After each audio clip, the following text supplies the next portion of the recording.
होना शुरू हो जाएगा जी। कोई बात नहीं, मैं कहता हूं कि आप लोगों को भी ना थोड़ा धैर्य रखना चाहिए। देखो समुद्र मंथन हुआ ना, सबसे पहले क्या निकला? जहर निकला। अनिरुद्धाचार्य कोई भी कार्य करेगा, मैं आज के लिए नहीं, मैं आगे भी यदि कोई बड़े निर्णय लूंगा, कोई बड़ा डिसीजन लूंगा राष्ट्र हित में और सनातन के हित में, तो लोग आलोचना, और समस्या ये है आलोचना करने वाले जिन्हें साथ देना चाहिए वही आलोचना करने बैठ जाते हैं। लेकिन गुरु जब हम संगठित ही नहीं होंगे तो फिर अब देखो, ये बताओ कि मेरे द्वारा वहां जाके इतने बड़े मंच में भगवत गीता देना और राधे राधे उससे बुलवा देना, ये सनातन का प्रचार था या नहीं? जी ये तो प्रचार है जी। लेकिन अब देखो अपने मंच से गाय को राज्य माता का दर्जा मिला। एकनाथ शिंदे जी आए थे अपने मंच में आकर बोला कि अब आप कह रहे हैं तो मैं गाय हत्या बंद करता हूं। विधिवत प्रस्ताव पारित किया और उन्होंने संविधान में लागू कर दिया कि महाराष्ट्र में अब गौ हत्या नहीं होगी। जब गौ हत्या बंद हुई गौरी गोपाल के मंच से, तो किसी ने एक बार धन्यवाद नहीं दिया उन लोगों ने जिन्होंने आलोचनाएं की, गालियां दी। हाँ, इसका कोई धन्यवाद नहीं दिया। धन्यवाद। अच्छाई कोई देखना ही नहीं चाहता। ये दुनिया केवल बुरा बनाने के लिए बैठी है कि आप बुरे नहीं है तो भी हम बनाएंगे बुरा। जबरदस्ती का बुरा बनाते हैं गुरु जी। कोई बात नहीं, उन लोगों से कोई दिक्कत नहीं है, बस आप लोग सही को जाने, आप सही समझें। आप सही समझ गए, हमें और किसी को समझाने की जरूरत नहीं। वो तो समझ गए, लेकिन गुरु जी ऐसा ऐसा वीडियो डालते हैं, ऐसा ऐसा करते हैं कि देखने को वो नहीं होता, ये होता है कि कहीं सामने मिल जाए तो इनको। अच्छा ये बताओ आप समझ लो कि अच्छा ये बताओ, आम की तरफ पत्थर फेंके जाते हैं जी, बबूल की तरफ क्यों नहीं फेंके जाते? क्योंकि उसमें कांटे होते हैं, आम में फल होते हैं। यदि अनिरुद्धाचार्य की बुराई यदि हो रही है तो कोई बात होगी, इसलिए तो बुराई हो रही है। कोई बात है ही नहीं तो बुराई कोई। आज आप देखो अरे गहरे नत्थु खैरे की बुराई कोई कहां करता है? बताओ। आज यदि हमारी बुराई कोई कर रहा है तो उससे पूछो कि भाई उनकी ही बुराई क्यों कर रहे हो? और कोई बात होगी, आप कोई विशेषता देखते हैं किसी में? आज पूरे देश में सबसे ज्यादा बुराई होती है नरेंद्र मोदी जी की और उसके बाद अनिरुद्धाचार्य की। गुरु जी इसमें एक और वीडियो डाल रखा है, आपके पिताजी का दिखा रहे हैं, उसी में जो वीडियो यूट्यूब में दिखा रहे हैं, वो ये कह रहे हैं कि अपने पिताजी का तो मतलब सम्मान कर नहीं पा रहे हैं, माताओं का सम्मान कर रहे हैं, ये दिखावा कर रहे हैं। बोले उनके पिताजी तो उसमें दिखाया है कि मोदी जी, योगी जी और मथुरा के जिलाधिकारी से वो AI के द्वारा एडिट वीडियो करके कुछ भी कर देते हैं। तो ये सब लेकर के इतना बदनाम वीडियो बना रखे हैं कि बहुत हंसे। यही कल शाम को हमने देखा वीडियो और शाम को ही बना लिया, आज यहाँ पहुंचे, दिल्ली से आ गए यहाँ। अब लोगों को जो करना है आप करने दीजिए, बस आप लोग कथा से जुड़े रहिए, गौरी गोपाल भगवान से जुड़े रहिए, बस। ठीक है गुरु, राधे राधे। गुरु जी राधे राधे। जी जी। हम उत्तराखंड चंपावत जिले से आए हैं। हाँ। आपकी सेवा को देख के हम तो बहुत खुश है गुरु जी। बहुत मन कर रहा था, 2020 से जुड़े थे आपसे। बच्चों की वजह से पूरी फैमिली आई है हमारी। ये सासू माँ है, बच्चे हैं, पति हैं जी। और आपकी सेवा परसों भी आए, मिल नहीं पाए, कल भी आए थे, मिल नहीं पाए, प्रश्नोत्तरी नहीं हुई, फिर वापस चले गए थे। और हम बहुत खुश हैं, ये सेवाएं बहुत खुश है, हम आपके साथ हैं गुरु जी। बिल्कुल। आप उत्तराखंड से बहुत लोग जुड़े हैं महाराज जी, वो आ नहीं पा रहे हैं, उनकी किसी की कोई समस्या है, किसी की कोई समस्या है, तो आपके साथ एक रिक्वेस्ट है, एक फोटो जरूर लेंगे, वो लोग समझेंगे नहीं कि वहाँ गए हैं करके। अच्छा। हाँ। तो आपकी फोटो तो आ गई यूट्यूब पे? वैसे अपने मोबाइल में खींच लेंगे सब, पूरी फैमिली। अभी अंदर बैठेंगे, सबसे मिलेंगे, सब लोग फोटो फिर हम जा रहे हैं बाद में। अच्छा, तो यहाँ से ले लो। हाँ, अभी खींच लेंगे, प्रश्नोत्तरी के बाद जाएंगे। फिर ये मेरा बेटा बात करना चाहे, कराओ। राधे राधे महाराज जी। जी जी जी। महाराज जी आप इतना सब मैनेज कैसे कर लेते हैं? क्या? पूरा सुबह से शाम तक आपकी इतनी बिजी दिनचर्या है, फिर भी शाम को प्रश्नोत्तरी, और अभी भी आपके चेहरे में कोई थकान महसूस नहीं हो रही है। मैं नहीं करता, भगवान स्वयं करते कराते हैं, इसलिए हम प्रसन्न रहते हैं। हमें लगता है कि सब कुछ भगवान ही कर रहे हैं। हम तो मंडे को आए थे, 3 दिन हो गए हैं आज मंदिरों के दर्शन करते हुए, तो 3 दिन में थकान से इतना बुरा हाल है, थोड़ी देर भी नींद नहीं मिल रही है। तो आपको देख के लग रहा है कि इतना सब करके भी आप बिल्कुल फ्रेश लग रहे हैं अभी भी। खुश रहिए, ये सब सेवा है, सेवा की ही शक्ति है। ठीक है महाराज जी, धन्यवाद। खुश रहिए। राधे राधे गुरुजी। जी जी, आपके चरणों में कोटि कोटि प्रणाम। खुश रहिए। 2 लाइनें भजन की बोलूंगी आपके चरणों में। हाँ। मेरा तो तू ठिकाना मुरली बजाने वाले, मुरली बजाने वाले, ये दिल हुआ दीवाना मुरली बजाने वाले, मुरली बजाने वाले।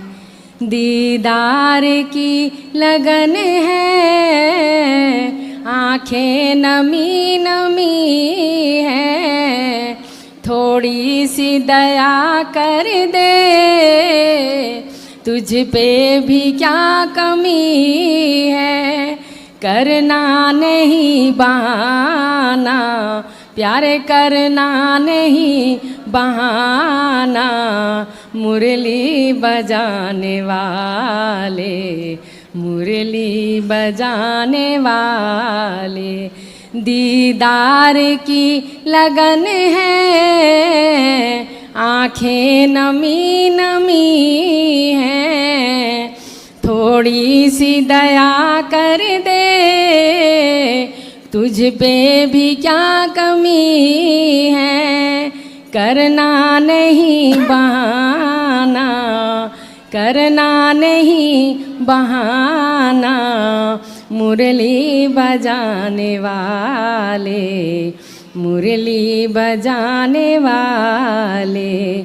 नजरे तेरी इनायत इस दासी पे अगर हो, तो प्यारे श्याम सुंदर दिल में मेरे सबर हो, सुन लो मेरा फसाना, प्यारे सुन लो मेरा फसाना, मुरली बजाने वाले, मुरली बजाने वाले। आपसे आशीर्वाद यही मांगना है कि मेरे भी बच्चों की शादियां हो और मैं कार्ड लेके आऊं। बिल्कुल, खुश रहिए। राधे राधे। राधे राधे गुरुजी जी। आपके चरणों में मेरा कोटि कोटि प्रणाम स्वीकार करें। खुश रहिए। मैं रायपुर छत्तीसगढ़ से आई हूँ।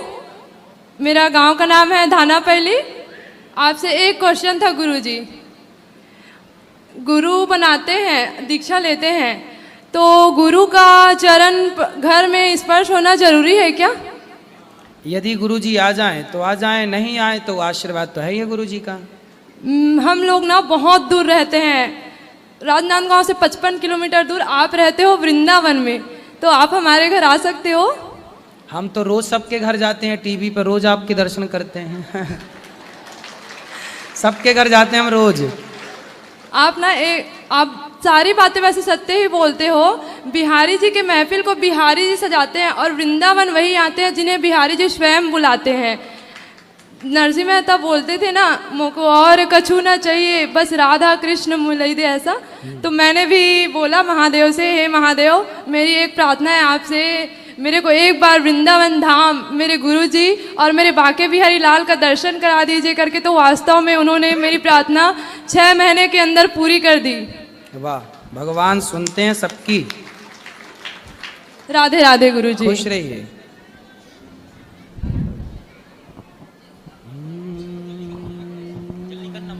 झारखंड के धरती से प्रणाम बाबा। खुश रहिए। झारखंड से आए हैं बाबा हम। बाबा मेरा एक सवाल है जी। जैसे हम इस उम्र में आते हैं ना कहीं कहीं धर्मस्थल पे, तो मेरा जो सहपाठी लोग है गांव का जो है हमारा एज का, उसे बोलता है कि इस उम्र में तीर्थ करने का क्या जरूरत है, अभी बहुत बचा हुआ है उम्र। तो फिर अकेले आए हैं बाबा, मन नहीं लगता है फिर अकेले आने में रास्ता में। ठीक है, आप आए हैं, बहुत अच्छी बात है, आते रहिएगा, लोगों को कहने दीजिए, ठीक है। अभी हम लोग के गांव में होता है छठ पूजा झारखंड में, इस माह में बहुत फेमस है हमारे गांव का छठ पूजा, राजधनबाद जानते हैं। और अभी जो बोल रहे थे वो बिग बॉस वाला बात, वो आप कोई हेट नहीं कर रहा बाबा, हम लोग इस देश का युवा आपके साथ खड़े हैं हमेशा के लिए। वाह, बहुत सुंदर। खुश रहिए, खुश रहिए। हेलो महाराज श्री, कोटि कोटि प्रणाम आपके चरणों में। जी मैया, राधे राधे। हाँ, हम तो 8 महीने में हमारी तो पूरी हो गई आस्था, क्योंकि इतनी दूर से आना और गुजरात से इधर आना, और इस टाइम तो हमें इतनी तकलीफ हुई है ना इधर आने में। बस गौरी गोपाल इसका नाम लिया और हम पहुंच गए इधर जी आपके चरणों में। बस यही बोलना था। खुश रहिए, खुश रहिए, खुश रहिए। जय श्रीमन नारायण गुरुदेव भगवान। जय श्रीमन नारायण। गुरुदेव भगवान के चरणों में दास का कोटि कोटि प्रणाम। जी गुरुदेव जी, माला जो बनाने के लिए ले गए यहाँ पे, वो खंडित हो गया है, एक दाना उसमें नहीं है जी। तो नया लेना पड़ेगा कि दूसरा ले सकते हैं आप, उस दाने को भी चेंज कर सकते हैं, केवल एक दाना को भी, या पूरा ले लें दूसरा।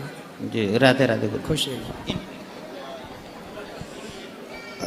गुरु जी के चरणों में कोट कोट प्रणाम।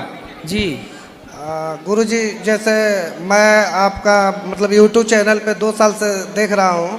पहले गुरु जी, जैसे मैं पूजा पाठ में ज़्यादा बिलीव नहीं करता था, लेकिन शादी हुई जब से मेरी वाइफ आई, वो पूरा धार्मिक टाइप की है, पूरा पूजा पाठ करती है, हर चीज़ मतलब। तो साथ में मैं भी अभी कंटिन्यू कर दिया हूँ, डेली जल देता हूँ सूर्य भगवान को, शंकर जी को, और हर चीज़। जैसे गांव में मैं गुरु दीक्षा लिया हूँ एक पंडित जी के थ्रू, तो वहाँ शिव मंत्र मुझे मिला है, शिव मंत्र मैं जाप भी करता हूँ। तो मेरा ये क्वेश्चन था कि क्या मतलब एक गुरु बनाने के बाद में फिर दूसरा गुरु किया जा सकता है क्या?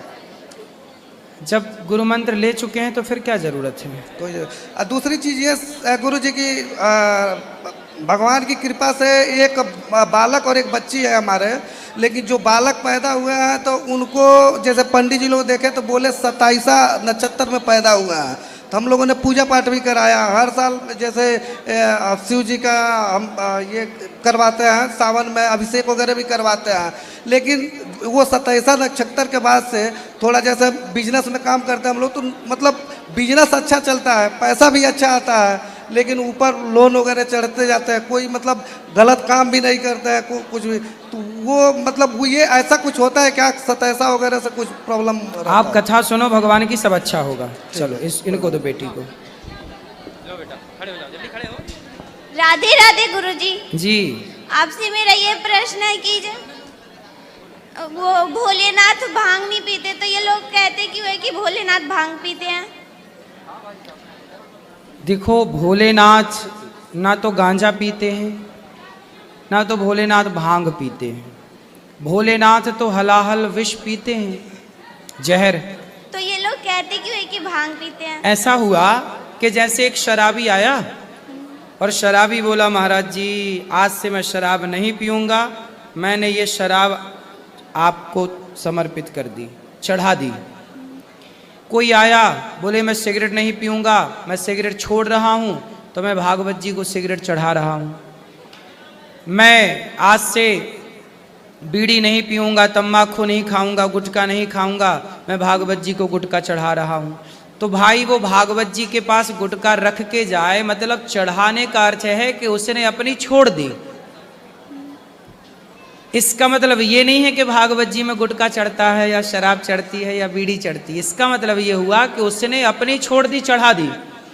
तो किसी ने भगवान शिव को कहा कि जी मैं बहुत भांग पीता हूँ, ये भोलेनाथ आज से नहीं पीऊंगा, ये भांग मैं आपको चढ़ाता हूँ। तो किसी ने कहा कि मैं गांजा बहुत पीता हूँ, ये शंकर जी अब मैं गांजा नहीं पीऊंगा, गांजा मैं आपको चढ़ाता हूँ। तो लोगों ने उससे ये समझ लिया कि अरे शंकर जी को तो गांजा भांग चढ़ता है। तो शिवरात्रि पे भांग क्यों प्रसाद में बांटते हैं? वो एक मनमुखी परंपरा है, वो बांटते हैं लोग, भांग पीते हैं लोग, भंगेड़ी लोग पीते हैं और बांटते हैं। भाई ये बताओ, शराबी तो शराब ही बांटेगा, गंजेड़ी तो गांजा ही बांटेगा, तो भंगेड़ी भांग बांटता है। राधे राधे गुरु जी, आपके चरणों में कोटि कोटि प्रणाम। जी जी गुरु जी, यहाँ आके तो मुझे बहुत अच्छा लगा, बहुत अच्छा लगा। मैं आई तो थी 1 साल पहले, लेकिन आपके आश्रम में भी आई थी। इतना भीड़ देख के मेरा